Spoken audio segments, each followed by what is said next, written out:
ಭೀಕರ ಅಪಘಾತದಲ್ಲಿ ಐಎಎಸ್ ಅಧಿಕಾರಿ ದಾರುಣವಾಗಿ ಸಾವನ್ನಪ್ಪಿದ್ದಾರೆ. ಕಾರು ಅಪಘಾತದಲ್ಲಿ ಐಎಎಸ್ ಅಧಿಕಾರಿ ದಾರುಣವಾಗಿ ಸಾವನ್ನಪ್ಪಿರುವಂತದ್ದು. ಕಲಬುರಗಿಯಲ್ಲಿ ಅಪಘಾತಕ್ಕೆ ಮಹಂತೇಶ್ ಬಿಳಗಿ ದುರ್ಮರಣ ಹೊಂದಿದ್ದಾರೆ. ದಕ್ಷ ಅಧಿಕಾರಿಯಾಗಿದ್ರು. ದಾವಣಗೆರೆ ಡಿಸಿ, ಬೆಸ್ಕಾಂ ಎಂಡಿ ಆಗಿ ಕಾರ್ಯನಿರ್ವಹಿಸಿದ್ರು. ಪ್ರಾಮಾಣಿಕ ಸೇವೆ, ಬಡವರ ಪರ ಕಾಳಜಿಗೆ ಹೆಸರಾಗಿದ್ರು.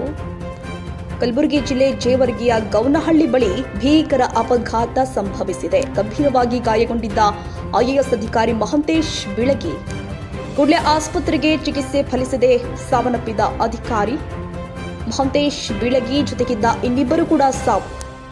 ಗಂಭೀರವಾಗಿ ಗಾಯಗೊಂಡಿದ್ರು ಐಎಎಸ್ ಅಧಿಕಾರಿ ಮಹಂತೇಶ್ ಬಿಳಗಿ ಜೊತೆಗಿದ್ದ ಇನ್ನಿಬ್ಬರು ಸಹೋದರರು ಕೂಡ ಸಾವನ್ನಪ್ಪಿದ್ದಾರೆ.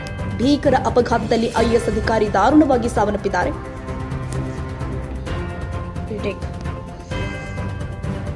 ಕಲಬುರಗಿಯಲ್ಲಿ ಅಪಘಾತಕ್ಕೆ ಮಹಂತೇಶ್ ದುರ್ಮರಣ ಹೊಂದಿದ್ದಾರೆ.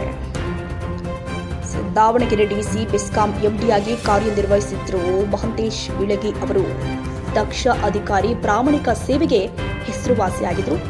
ಇದೀಗ ಇವರ ನಿಧನಕ್ಕೆ ಪೊಲೀಸ್ ಇಲಾಖೆ, ರಾಜಕೀಯ ಗಣ್ಯಾತಿ ಗಣ್ಯರು ಸಂತಾಪವನ್ನ ಸೂಚಿಸುತ್ತಾ ಇದ್ದಾರೆ. ಮಹಂತೇಶ್ ಬಿಳಗಿ ಜೊತೆಗಿದ್ದ ಇನ್ನಿಬ್ಬರು ಸಹೋದರರು ಕೂಡ ಸಾವನ್ನಪ್ಪಿದ್ದಾರೆ. ಭೀಕರವಾಗಿ ಇನೋವಾ ಕಾರು ಪಲ್ಟಿಯಾಗ್ತಾ ಇದ್ದಂತೆಯೇ ತೀವ್ರ ರಕ್ತಸ್ರಾವವಾಗಿ ಇಬ್ಬರು ಸಹೋದರರು ಸೇರಿ ಐಎಎಸ್ ಅಧಿಕಾರಿ ಮಹಂತೇಶ್ ಬಿಳಗಿ ಅವರು ಸಾವನ್ನಪ್ಪಿದ್ದಾರೆ.